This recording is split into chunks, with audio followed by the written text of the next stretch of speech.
Hey guys, welcome to another video. In this one I'm going to be ranking the Assassin's Creed games with Syndicate included, so it's an updated ranking of the Assassin's Creed games. Now this only involves the AAA titles of the franchise, so that it doesn't include Chronicles, China, India and all those other ones, just the main games. Now before we start I want to say please be sure to go ahead and hit that subscribe button, because we're trying to hit 5,000 subscribers before the end of December 2016. But without further ado, let's get into the video. So in the 9th spot, and the worst spot, arguably, is Assassin's Creed Unity. Now I think that Assassin's Creed Unity was a mess through and through. It was overhyped and it came out broken, glitched up. The story was meh at best. Arno fizzed out as a character. None of the characters were likeable. The gameplay was a bit broken. Paris, it was vibrant, but at the same time it felt pretty empty. The colours were dry. The side missions were alright actually, but that was the only redeeming factor.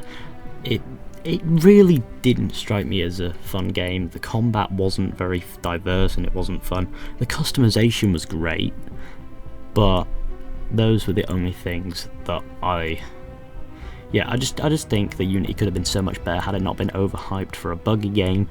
It was just a mess. It could have been so much better, and it just wasn't, which is why it is, in my opinion, the worst Assassin's Creed game ever.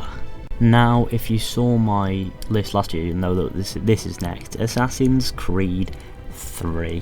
Now, it wasn't as bad as Unity by any stretch, and if you think Unity's good, then I don't have a problem with that, but I think that this one was better than Unity, but it was still had its problems. The story was Connor was unlikable as a character. Most of the characters he developed hatred for, especially characters like George Washington and Paul Revere. God, fuck Paul Revere with his bloody irritating this way Connor, that way Connor. It's so irritating. Some of the missions are so irritating. The notoriety system was too intense. You couldn't do anything without being detected. The stealth was broken. The gameplay was pretty fun. The combat moves were amazing. Connor was a good fighter, but not a great character. He didn't have the charisma of Ezio, but he didn't, or anything like it. He didn't really have charisma, and he was a bit of a badass, though, to be fair. And overall, I think that it's better than Unity, but still, the game could have been so much better. It was hyped up so much, but it could have been so much better than it was. And I think that Ubisoft could have gone, if they released it sometime in 2013, like midway through, they would have done a better job of it, and the fact that they didn't made it a lot worse, because it felt like a beta game. Next up is Assassin's Creed 1. Now this game is so high up on the list because I feel as if the game wasn't, the story of like the franchise wasn't quite planned at this point.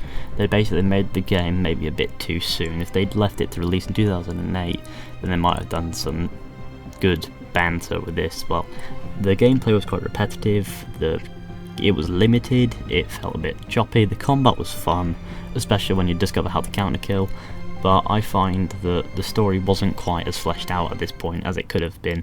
They didn't really rely on story, everything felt was in game, and everything was repetitive. It was a great starting point for the franchise, but like I said before, it was repetitive. Altair was a decent character, and the character progression was alright, and it was fun to play back in 2007, but it's not a bad game, so it's at number 7. At number 6 is Assassin's Creed Rogue. Assassin's Creed Rogue was great. It painted the Templars' point of view in a very good light.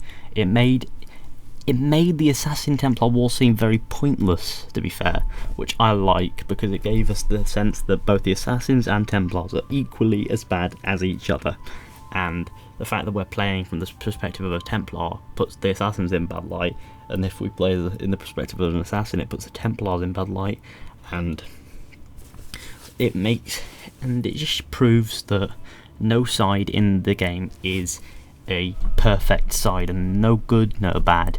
They're just both, like, I suppose they're both sort of mediocre. It's a war, really, and both sides are as bad as each other, and that's what the game tells us, and that's a very important message in the franchise, I find. and I find that it told us that really well. Shay was a great character, and the gameplay was fun, basically Black Flags, but it was a copy and paste of Black Flag, which explains why it's this high up on the list, but it wasn't repetitive and it was actually quite fun to play. However, it relied too heavily on naval combat. People are going to disagree with this, but Assassin's Creed Revelations is at number 5 for me, because there's more to Assassin's Creed than the Ezio trilogy for one, but it was a great game, great story-based game, but the gameplay was very similar to Brotherhood's, and the slow motion was a bit bleh.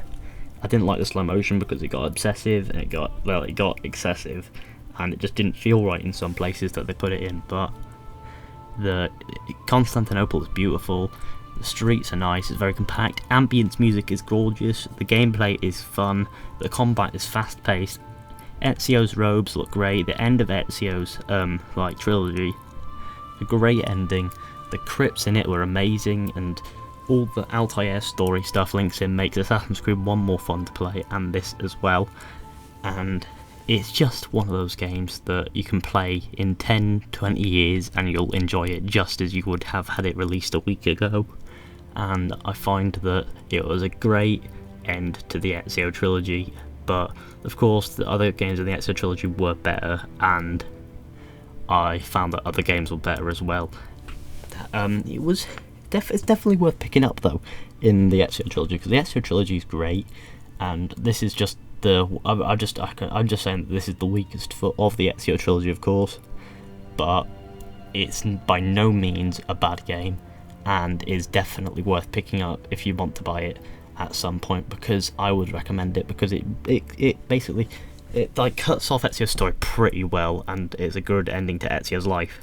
At number 4, we have Assassin's Creed Syndicate, which was another great Assassin's Creed game that released in 2015, and it was great. It was basically how Unity should have been. If Assassin's Creed Unity was done right, this is what it would have looked like, basically. Just that this one's in Victorian London. The era's a bit dragged out, but the game is full of life. The city is ripe with things to do.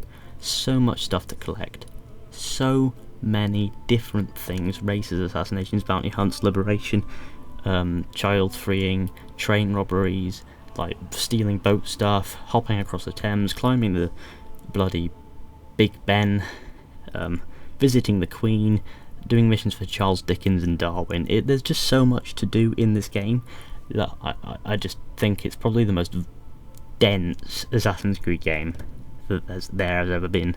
There has never been as much to do in the Assassin's Creed game. There's also fight clubs. The fight clubs are pretty cool, pretty fun, and there are 2 characters in it who are equally as good as each other and sort of add to each other's chemistry in a way, and they're very charismatic, both of them, and they're very different, and the voice actors did a tremendous job of both of them. The setting is executed really well. Historical accuracy is a bit off, but you know, that can be forgiven, and I think Assassin's Creed Syndicate is an amazing game, so that is why I've put it at number 4 on the list of these games. At number 3 is the amazing Assassin's Creed Brotherhood, which is a great game, a great continuation of Ezio's story from Assassin's Creed 2. It is set in Rome. It's so different. Some districts are full, some are empty, and it is just ripe with things to do, like assassinations, feather collecting. Not as ripe as Syndicate, but it is definitely a better game for story. Ezio's robes look pretty cool, though they don't look as great as they used to because they're in every single game now as like a DLC or whatever, and the gameplay was fast paced in adaptation of 2s, and it just felt so much better for gameplay. Story not as strong, but still very strong, and I just find Assassin's Creed Brotherhood to be one of those games that you can just go back to in 10-20 years and still enjoy it as much as you did had it been released yesterday. I like the fast-paced combat, the horse riding in the cities, the diving from the viewpoint into water, the story at the start, the fact that fighting the Borgias, the armour of the enemies and all that, it was all great. So that's why Assassin's Creed Brotherhood is at number 3. And probably will be at number 3 until the end of the world, whenever the world ends. I don't know. Who knows, maybe a game comes along and is like 10 times better than any other AC game, I don't know. At number 2 we have Assassin's Creed 4 Black Flag. Assassin's Creed 4 Black Flag for me was a really great Assassin's Creed game and pirate game. It took me a while to get my head around it as an Assassin's Creed game, but once I did, everything sort of clicked. Edward, so it was a bit, he came into the Assassin Order a little too late. About half the game too late. But, you know, I think that the character progression this game is amazing. It shows real character progression from Edward. It transitions from pirate to bloody assassin really well. The gameplay is amazing. It's the best gameplay in any Assassin's Creed game if you ask me. Combat is great and fast paced. The two-sworded combat's a bit disappointing, but the one-sworded combat and the axe combat is fucking amazing. The 4 pistols is fun. It doesn't rely heavily on naval, but it does rely on naval a little bit, and the naval is fun. It's better than Assassin's Creed 3's, which had shit naval, but it has decent naval. However, it does rely a bit on naval, and sometimes people don't like naval. But the naval was fun to get around the world, and it was a lot to explore, a lot to collect, a lot to do, and I just found it to be a great game overall. And at the top spot on my list will and probably will always be Assassin's Creed 2. This game is the feels, nostalgia, a real love for the characters. The gameplay was amazing. Well, sort of amazing. It was semi-amazing. It was a bit slow, but it was good. It was livable. There were hardly any glitches. The story was fantastic. Ezio was an amazing character. Lots of charisma. Amazing robes in this. He had the best robes in any Assassin's Creed game in this, if you ask me. But that's my honest opinion. And yeah, it was all fun. It didn't rely heavily on like bloody multiplayer, which I like. Assassinations were all diverse. The cutscenes were interesting. I think they just put more effort into Assassin's Creed 2 than they ever did in any other Assassin's Creed game. It's basically what Assassin's Creed 1 should have been like. And with disarming, new combat opportunities, new assassination opportunities, cutscenes as well, and also the first civilization introduction and the story plot points and all that, made this game so great that I just think that if Ubisoft make a game that is as good as Assassin's Creed 2 in the future, then they're doing it right. But until then, they're still waddling along on a game that's on its last legs. But hopefully one day we'll get a game that is equally as good, if not better, than Assassin's Creed 2. But anyway guys, that was my list. Thanks for watching, I hope you enjoyed. Be sure to go ahead, like, subscribe, share, comment, tell your friends about the channel. Be sure to subscribe so we can hit 5,000 subscribers by the end of the year. I know it's a bit far-fetched, but it's an unsafe goal, and optimism and all that, that's what I've been taught by several people, one of them being my dad. So go ahead and hit that subscribe button and make me a very happy man.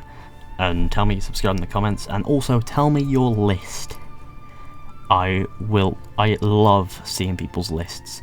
So updated lists, so that includes Assassin's Creed Syndicate. So thanks for watching guys, hope you enjoyed. Be sure to like, subscribe, share, comment, and I'll see you all in the next one with another video.